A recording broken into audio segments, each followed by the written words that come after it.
Hi everyone. All right, this lesson involves leadership styles. That's what this lesson is all about. It's kind of an introduction to leadership styles and the various types of leadership styles. First though, let's talk about what leadership is. Leadership is the ability to influence others. And in fact, the well-known leadership expert John Maxwell said that leadership is influence, nothing more, nothing less. Leadership inspires and motivates others to be productive, and it often has the aim of getting everyone in a group to work toward a common goal. Now, one thing to note is that leadership is very different from management.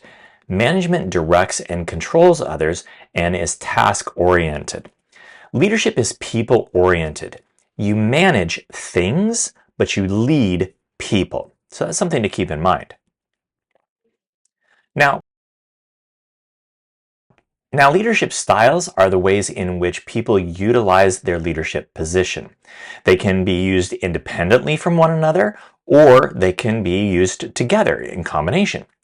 Leadership styles are dependent on the personality of the leader, the personalities of the group members, and the task to be accomplished. Leadership styles are often learned through participation in leadership activities, such as career development and technical student organizations.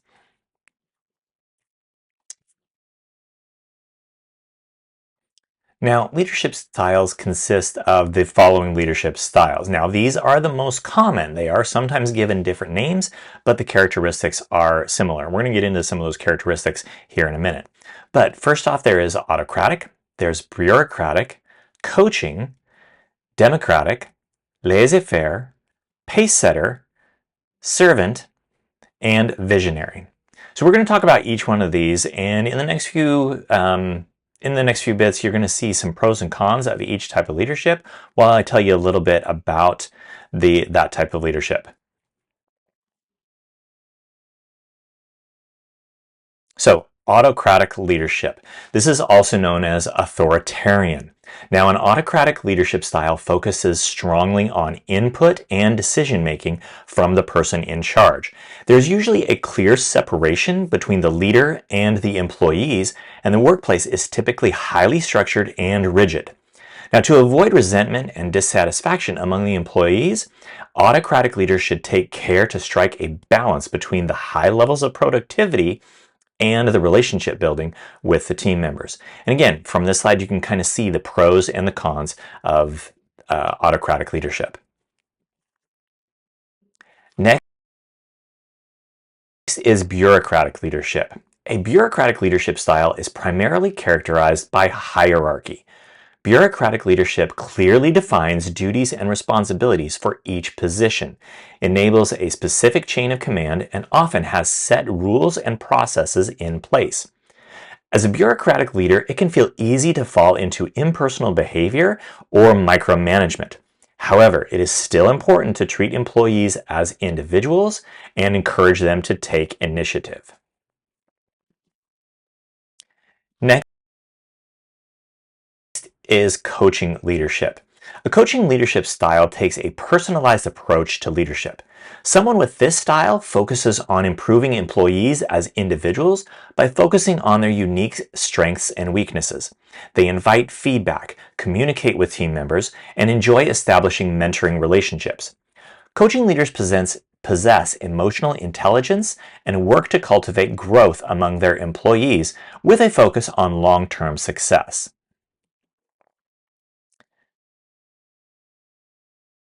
Democratic leadership is next. This is also known as participative leadership. The democratic leadership style emphasizes shared decision-making amongst the team members. Each person is encouraged to participate and bring their unique talents and knowledge together. Democratic leaders thrive in collaborative, creative environments that allow for flexibility.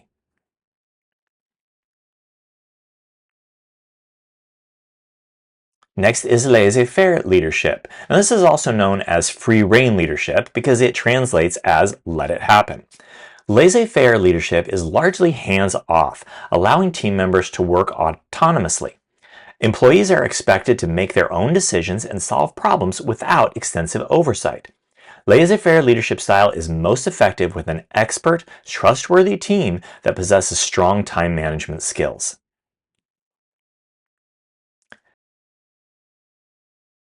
Pacesetter leadership. Leaders who are pace setters opt to lead by example. They value results and take initiative to pursue goals. They also tend to have high standards, seek challenges, and thrive under pressure. To be a good leader, pace setters should reward accomplishments to maintain employee motivation and engagement. This style should also be used sparingly and with caution. Leaders should take care not to steamroll their team, offer readily available resources, and communicate regularly to make sure that everyone is on the same page.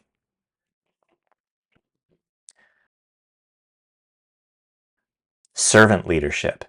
Now, servant leadership style prioritizes well-being and harmony amongst team members. A servant leader values listening to others, having empathy and foresight, and seeking to build community and resolve conflicts. This style encourages leaders to lead by example, putting in the same amount of effort as their employees. They also encourage growth and engagement, highlight the importance of the work being done, and care about their team members as people, not just employees. Finally, there's visionary leadership. Now, visionary leadership is all about having a long-term goal for the future and working toward that goal with others. Startups or large corporations are often headed by visionary leaders who have specific business outcomes in mind. Creating a unified vision for any organization requires comprehensive communication, setting clear targets along the way, and maintaining enthusiasm and motivation amongst team members.